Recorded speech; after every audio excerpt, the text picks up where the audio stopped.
Magandang umaga, narito ang weather update sa araw ng Lunes, July 20, 2026.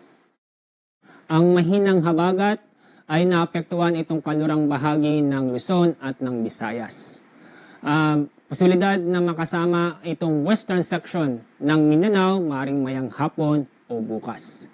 Itong southwest monsoon ay magpapatuloy ng epekto sa ating bansa sa susunod na 2 hanggang 3 araw.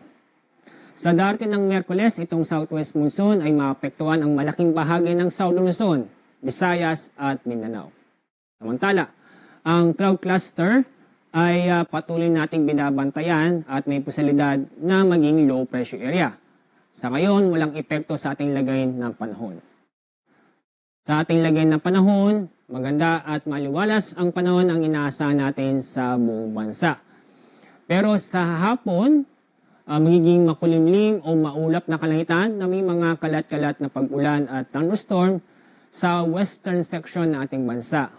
Katulad sa Ilocos Region, Bataan, Zambales, Cavite, Batangas, kasama na rin ang Occidental Mindoro, Oriental Mindoro, Palawan, Western Visayas, Negros Islands Region, Zamboanga Peninsula, Arm, Sultan Kudarat at Sarangani. Ngayon, wala tayong gale warning. Ibig sabihin, wala tayong inaasahang matataas na alon.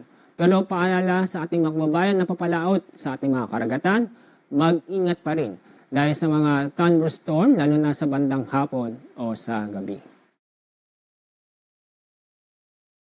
Ang araw sigas ganap na 5:36 ng umaga.